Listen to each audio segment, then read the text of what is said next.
Bonjour tout le monde, ici Jean-Claude Audette de Québec.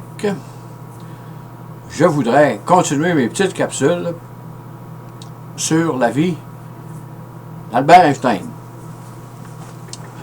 Nous nous retrouvons maintenant en 1904 où Albert, qui est employé au bureau des brevets de Berne, va obtenir une promotion.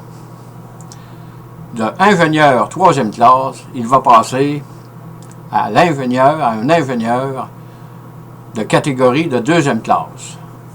Pour ceci lui donnera une augmentation de 1000 francs par année, soit 4500 francs annuels. Et durant cette époque, Albert va, avec Michel Bessot, qui était un ami commun, va l'inciter à faire application au bureau des brevets de Berne. Comme on le sait, Michel Bessot était un physicien suisse d'origine juive italienne. Et Albert va, durant l'année 1904, Albert avait commencé à concocter ses théories, là, et Bessot se faisait son critique, disons, du côté mathématique. Et c'est là que le génie d'Albert va prendre toute son ampleur.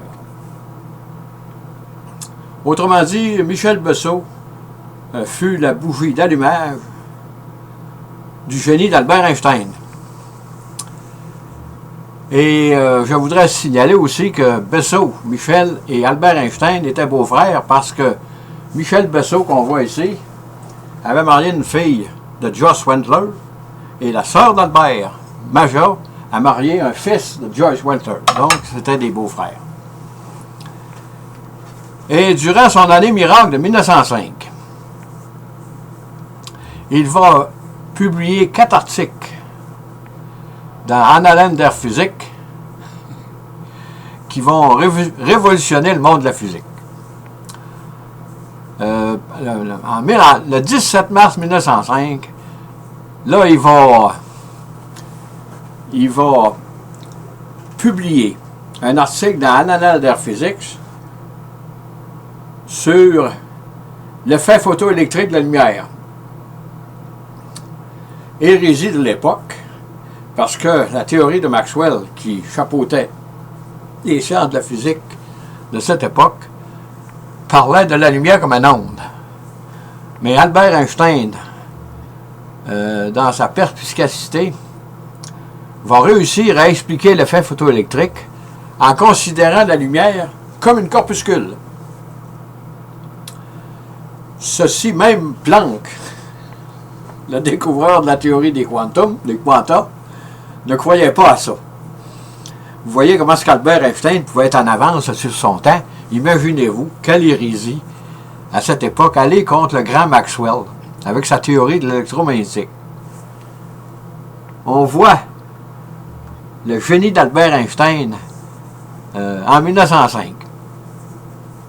Et c'était considéré, là, aller dire que la lumière était une corpuscule, c'était considéré presque comme une hérésie, là.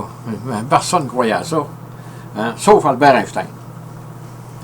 Et pourtant, nous allons voir dans le futur que ceci était vraiment, c'était ce qui se passait en réalité. Pour expliquer l'effet photoélectrique, je vais prendre un bref commentaire ici.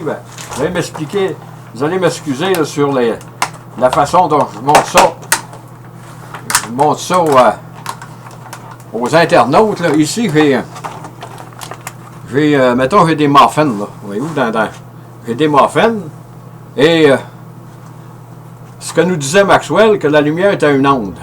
Mais Albert va nous dire que la lumière peut agir comme un corpuscule. Et que se passe-t-il?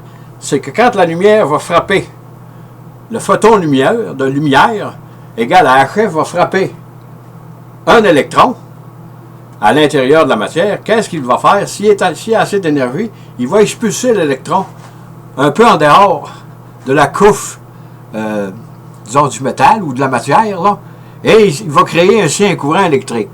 Ça, c'est l'explication fondamentale qu'Albert Einstein a fait au sujet de la lumière, là, et ce qui lui donnera le prix Nobel peut-être une vingtaine d'années plus tard. Je continue. En 1905 aussi, il a publié dans Annalen der Physik un article sur le mouvement brownien, et ceci en expliquant le mouvement brownien de façon mathématique à partir des théories de cinétique des gaz de Ludwig Boltzmann. Et le 30 juin 1905, la publication de son premier article sur la relativité restreinte. Comme je le disais, Michel Bessot a collaboré implicitement avec Albert Einstein pour que celui-ci puisse concocter cette théorie. Et le 27 septembre 1905, il a publié son deuxième article sur la théorie de la relativité restreinte et sa fameuse formule E égale mc2. Comme on le sait, cette formule associe la masse à l'énergie. Et dans cet article, il dit que la vitesse matérielle de tout corps limite est la vitesse de la lumière. Et ensuite, il conclut dans son article en nous disant « Il se peut que la masse au repos, la formule E égale mc2, s'applique aussi. » Vous voyez, là, il avait trouvé, avec, en améliorant un peu, c'est un peu l'amélioration des équations de Newton, parce que même Newton, lui, il ne disait pas que la masse augmentait avec la vitesse, là, mais Einstein va déduire qu'avec la vitesse, la masse augmente. Et c'est ça qui fait que Einstein, on peut dire qu'il a commencé à améliorer les équations de Newton. Et cette formule E égale mc2,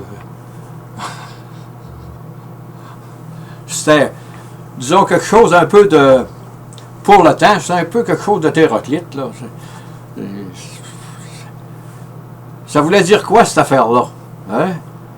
Ça a passé inaperçu peut-être une trentaine d'années, là, avant qu'on réalise vraiment que l'importance de la formule E égale mc2. Et c'est Lise Meitner et Otto Hahn qui, en faisant des expériences de physique, ont réalisé qu'il y avait une perte d'énergie dans la matière. La matière s'était transformée et qu'il y avait une perte d'énergie égale à la masse de la matière perdue multipliée par la vitesse de la lumière au carré. Et comme on voit, en terminant, Albert Einstein, en 1905, on ne comprend pas encore aujourd'hui comment a-t-il pu faire pour concocter dans si peu de temps des théories complètement nouvelles qui vont révolutionner l'ensemble de la physique moderne que l'on connaît de nos jours. Et sur ce, je vous dis bonne écoute, merci de m'accueillir dans votre petit écran et au revoir.